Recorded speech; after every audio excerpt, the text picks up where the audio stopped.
नमस्कार किसान भाइयों, स्वागत है बिकम फार्मिंग यूट्यूब चैनल में। किसान भाइयों, आज की जो हमारी वीडियो है, इस वीडियो में बात करेंगे मोटी धान की दो ऐसी किस्मों के बारे में जो कि हमारे किसान भाइयों को इस वर्ष अच्छा मुनाफा देकर जाएंगी और अच्छी पैदावार भी देके जाएंगे। धान की खेती किसान भाइयों हम खाने के साथ साथ इसलिए भी करते हैं ताकि हम उससे अच्छा मुनाफा कमा सकें। अगर हम किसी भी गलत बीज का चयन करते हैं तो हमारी जो 6 महीने की फसल होती है सिवाय पछताने के अलावा और हमें कुछ नहीं मिलता।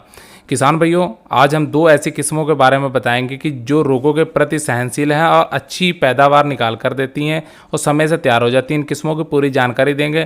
किसान भाइयों, अगर चैनल पर पहली बार है तो चैनल को सब्सक्राइब करके पास वाली घंटी दबा लें।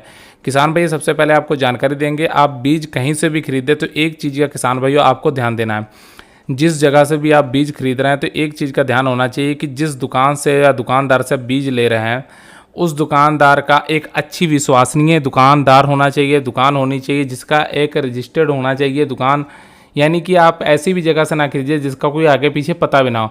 और जो भी आप किसान भाइयों बीज खरीदें, आप उस दुकानदार से पक्का बिल जरूर लें, क्योंकि बीजों के मामले में बहुत ज़्यादा धांधली होती, बहुत ही ज़्यादा धोखाधड़ी होती है, नाम कुछ होता है। और इन चीज़ों पे किसान भाइयों, जो हमारे भोले भाले किसान हैं, इनको दुकानदार अपनी बातों में उलझाकर उल्टा सीधा बीज दे देते हैं, जिसका खामियाजा आपको आगे चल के भुगतना पड़ता है, जो अच्छी पैदावार नहीं मिलती। तो पक्का बिल हमेशा आप लें। तो किसान भाइयों, बढ़ते हैं वीडियो की तरफ। तो बात करते हैं नरेंद्र देव कृषि विश्वविद्यालय की तरफ से लॉन्च की गई दो नई किस्में हैं, जिसमें NDR 2064 और NDR 2065 दो किस्में हैं जो रोगों के प्रति सहनशील हैं।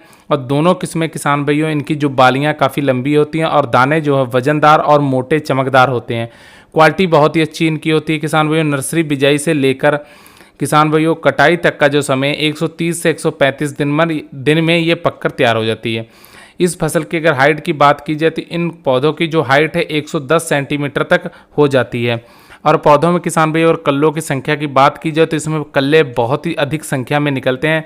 किसान भाई इसकी अगर नर्सरी डालना चाहते हैं तो किसान भाई आप इसकी नर्सरी 20 मई से लेकर 10 जून तक इसकी नर्सरी डाल सकते हैं। यानी कि नर्सरी डालने का समय शुरू हो चुका है। 20 मई से लेकर आप 10 जून तक इसकी नर्सरी डाल सकते हैं।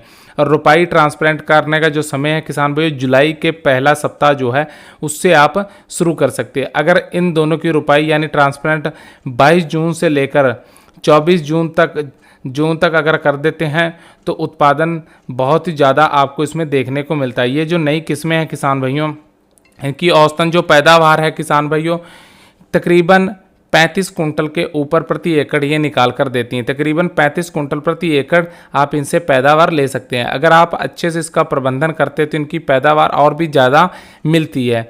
खास ध्यान किसान भाइयों आपको रखना है, यूरिया का ज़्यादा इसमें प्रयोग नहीं करना है, क्योंकि पौधे की हाइट बहुत ज़्यादा हो जाती है। किसान भाइयों, रोग मुक्त यह वैरायटी है और आप लोग इनकी खेती आप इस चीज़ की कर सकते हैं। उत्तर प्रदेश के काफ़ी ज़िलों में किसान इसकी खेती करते हैं। ज़्यादा आप इससे आप पैदावार प्राप्त कर सकते हैं। किसान भाइयों, हम आगे बात करेंगे कि इसमें जो फेमस उत्तर प्रदेश के अंदर ये किस्में धान की जो है, जिसमें सरजू 52, इसका पकने का समय 130 से 135 दिन का लेती हैं। तो किसान भाई ये भी एक फेमस किस्म है सरजू 52। तो आप NDR 2064 और 2065 का किसान भाइयों आप प्रयोग कर सकते हैं और इससे आप आगे चल के अच्छी पैदावार किसान भाइयों ले सकते हैं। बहुत ही अच्छी किस्में हैं और इस वर्ष आप इससे बुआई करके अच्छी पैदावार के साथ अच्छा मुनाफा भी कमा सकते हैं। किसान भाइयों, उम्मीद करते हैं हमारे द्वारा दी गई जानकारी अच्छी लगी। जानकारी अच्छी लगे तो वीडियो लाइक कीजिए, शेयर कीजिए, चैनल को सब्सक्राइब करके पास वाली घंटी दबा लीजिए। धन्यवाद।